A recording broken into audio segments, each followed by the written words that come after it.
Every time there's a mass shooting, for the next month you'll hear the shooter this, the shooter that, his family this, his life that. But when somebody stops a mass shooting from happening, all you hear is this.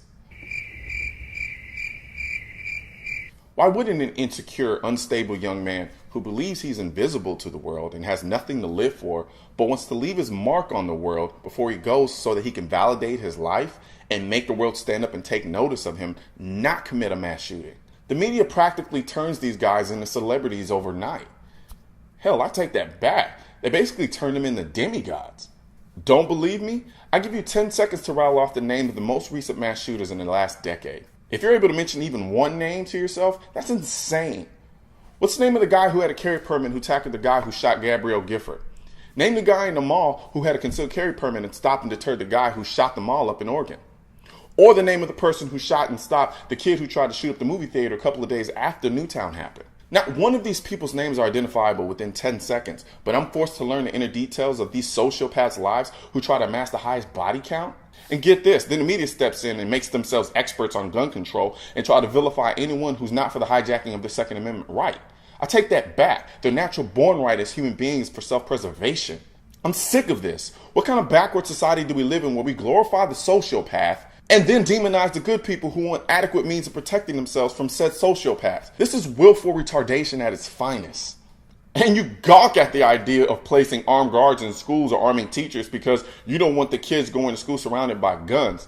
But you're okay with making these places gun-free zones while admitting in the same breath that we can't completely stop mass shootings. And reality has shown time and time again that obeying a gun-free zone sign is not anywhere on these mass shooters' bucket list.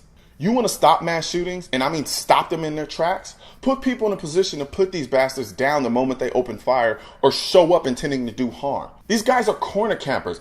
They want an easy body count, not a shootout. You destroy the mass shooter's fantasy real quick by sending bullets in their direction.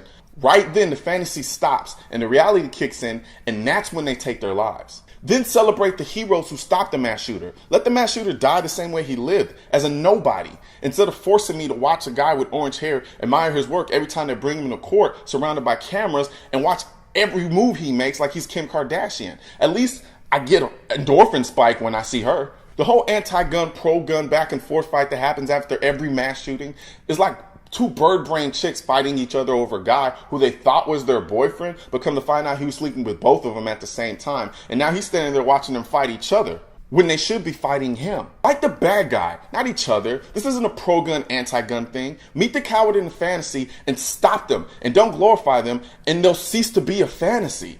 And they'll have to find new ways to make themselves relevant.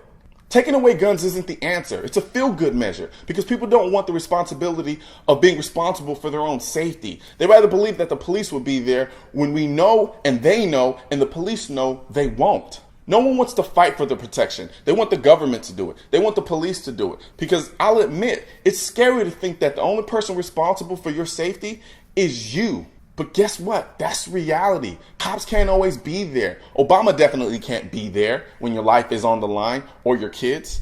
The people in the best position to stop mass shooters are the people who are there.